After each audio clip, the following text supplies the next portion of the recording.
Actualmente manejo una organización ambiental en Perú que se llama Fondo Verde. En principio, las conferencias me han dejado bastante sorprendidos. En realidad hay mucha densidad académica.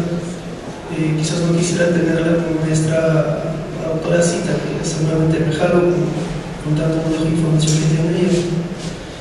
Quizás me he sentido más cómodo con el doctor Gómez y con el maestro Álvarez, porque yo soy ingeniero forestal, pero me he dedicado mucho al tema de la educación ambiental.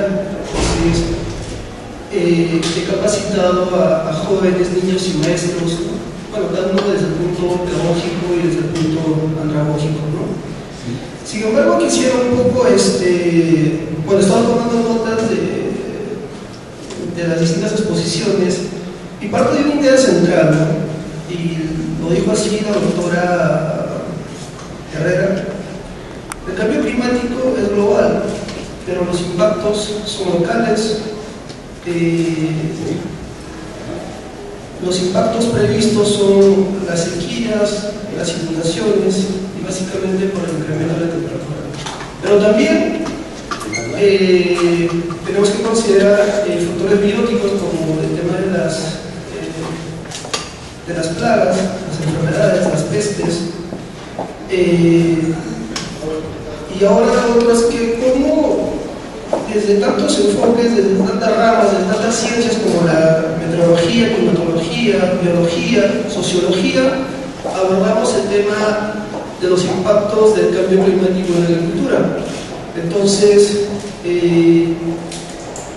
tenemos que ver ciertos temas de, si nosotros queremos hablar de adaptación al cambio climático, de las especies agrícolas que tenemos actualmente, no se olviden que en México tiene una gran variedad de maíz. Creo que tiene alrededor de 40 o un poco más de variedades de maíz. De hecho, en un estado de México puede tener todas las variedades que producen en todo el territorio estadounidense, por ejemplo, ¿no? Perú tiene un promedio de 2.300 y pico variedades de papa, ¿no? De las 4.000 o 5.000 que digamos que están catalogadas. Entonces, imagínense cómo manejamos el tema de adaptación de estos cultivos a lo que es el cambio climático.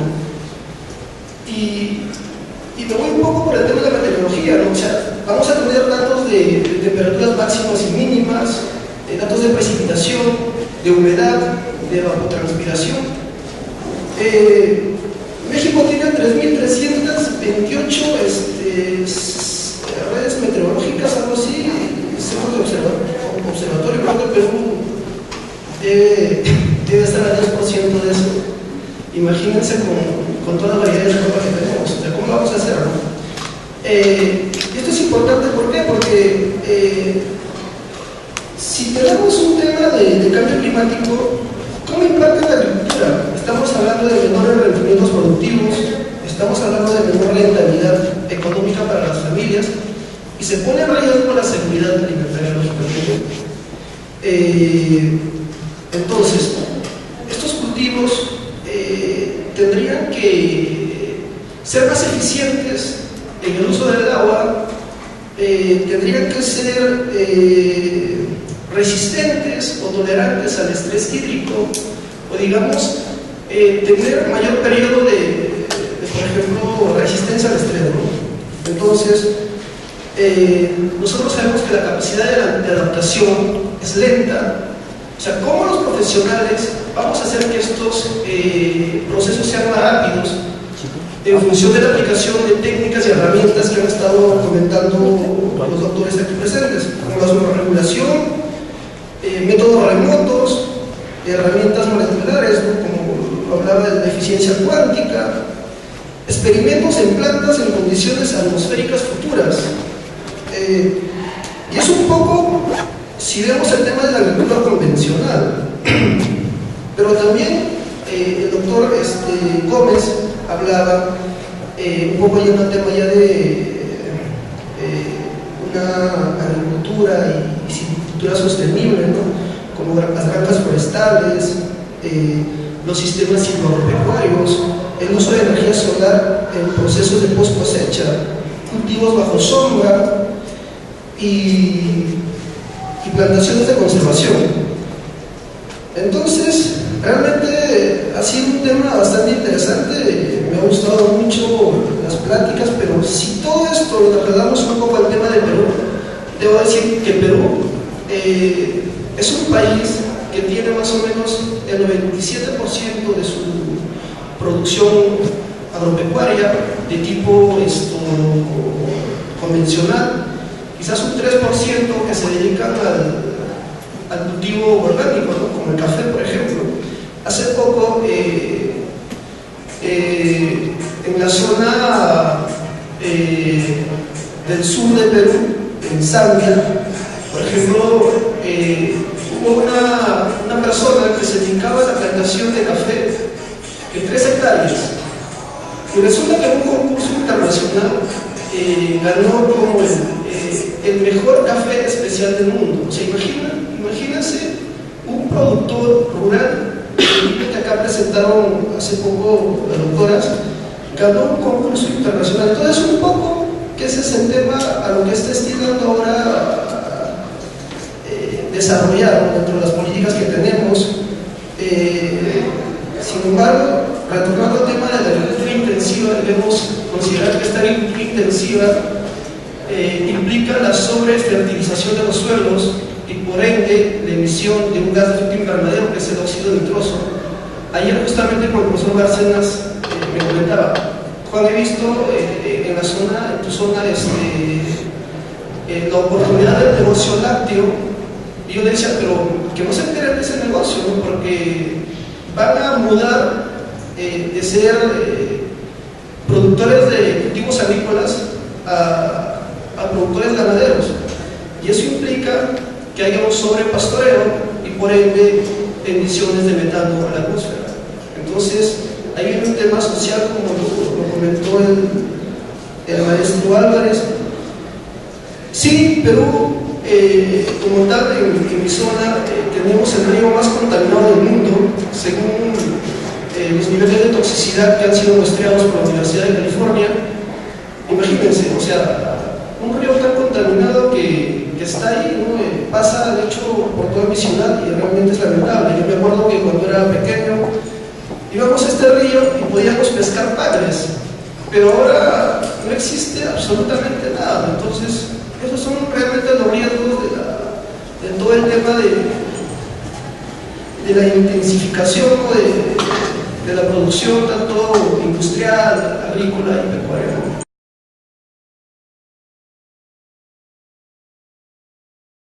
Si las plantas, bueno, la maleza tiene una capacidad de crecimiento y desarrollo mayor y en un menor tiempo que las plantas C3, que son las que se utilizan para sembrar y demás, ¿no se pueden aprovechar, por ejemplo, modificándolas genéticamente para producir bioplásticos o algo así, ya que además tienen estas estructuras de almacenamiento de nutrientes y demás? Entonces igual y pueden aplicarse, bueno, utilizarse de esa manera y no simplemente que sean como desperdicios. Literatura como autores de la manera de utilizar.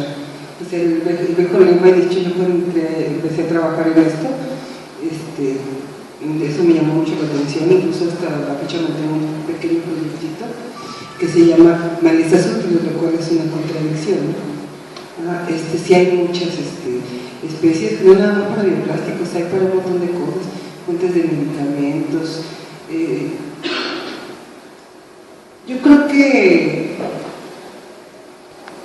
tendríamos que aprovechar un poco, o sea, tendríamos que voltear un poquito más los ojos a la botánica, y sí hay muchísimas plantas que pueden tener unos zonas, sobre todo aquí en México, que tenemos una biodiversidad muy alta y tenemos una diversidad cultural muy alta. No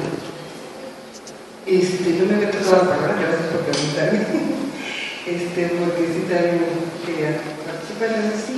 Es muy acertado lo que comentas, claro que sí se podrían utilizar muchísimo, ¿no?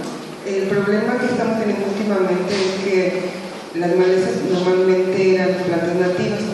De la apertura comercial a partir del Tratado de Libre Comercio y a partir del repunte del neoliberalismo, la cosa está cambiando, entonces cada vez tenemos más malezas exóticas.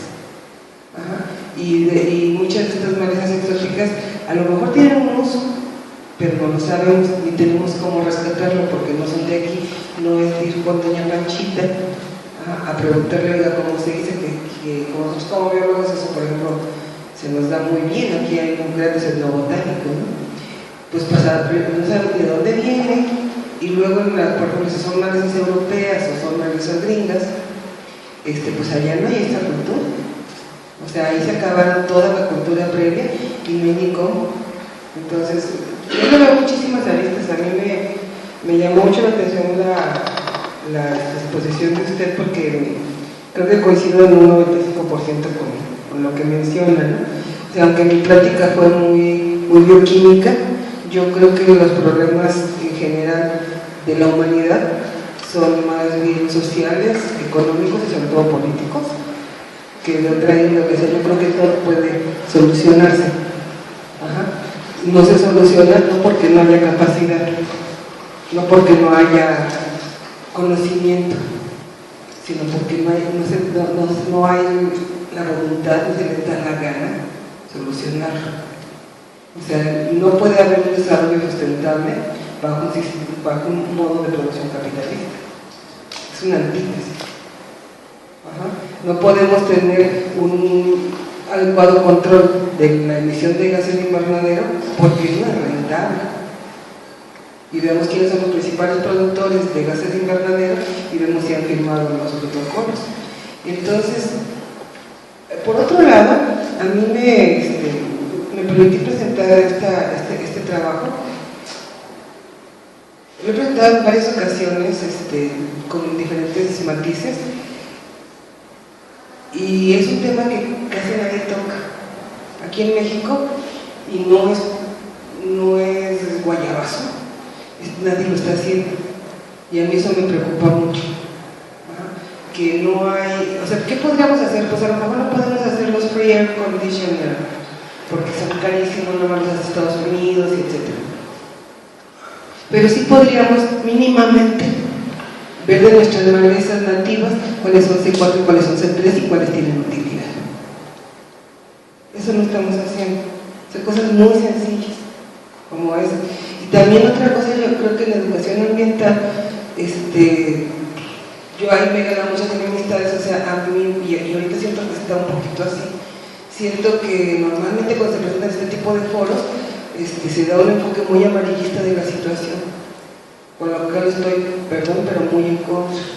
O sea, no, sí es un problema muy grave, sí, pero si no hay solución y si nosotros somos los causantes de todo, pues mejor vamos haciendo un suicidio masivo y vamos a dejar que la madre Gea restablezca el status quo. O sea, yo creo que no va a poder la cosa. Yo creo que hay que ponernos a estudiar un montón de cosas más, o sea, de mucha multidisciplina, que la gente que sabe de cuestiones sociales nos platique, que se actualice todo el mundo. Porque, perdón, pero por ejemplo mencionabas, hay que convencer a los jóvenes que se regresen al campo. ¿A qué? Después de la modificación del 27, las buenas tierras ya las han acumulado, estamos en una etapa porfirista. ¿A qué se regresa la gente cuando tenemos suelos tan malos, cuando no hay disponibilidad de agua, cuando el 40% del territorio es árido? Cuando queremos producir con un modo de producción capitalista, con una biodiversidad que es la antítesis del modo de producción capitalista que favorece el unicultivo y la uniformidad, si no, no es rentable. Entonces, yo creo que es cosa de veras, no de hablar así en la superficie, sino de veras poderlos investigar. Yo no tengo las respuestas, yo lo único que tengo es una depresión tremenda cada vez que me pongo a leer. Porque no leo por dónde, se me ocurren algunas poquitas cuestiones paliativas, lo que decía la doctora, y se complementaba mucho también con lo que mencionas de las plantas. Algunas aumentan, o sea, al aumentar la temperatura, aumentan la productividad. Entonces, nosotros estamos así como que en el límite de las zonas intertropicales. Aumentamos un poquito la temperatura, aumenta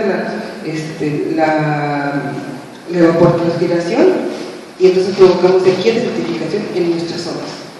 O sea, nuestros desiertos van a aumentar.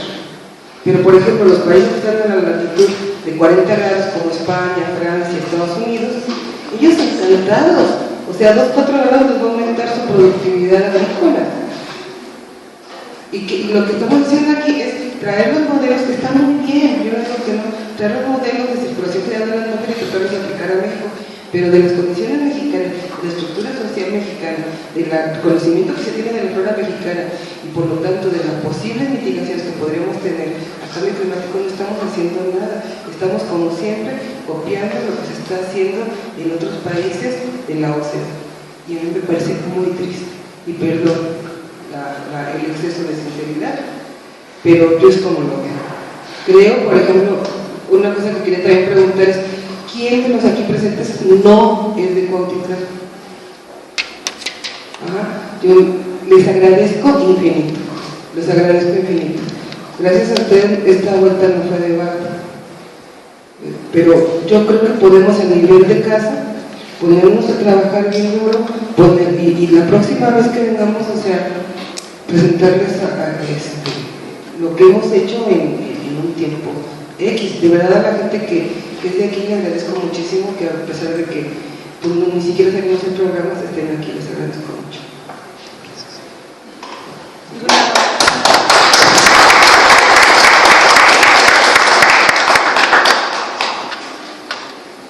Sí, buenos días.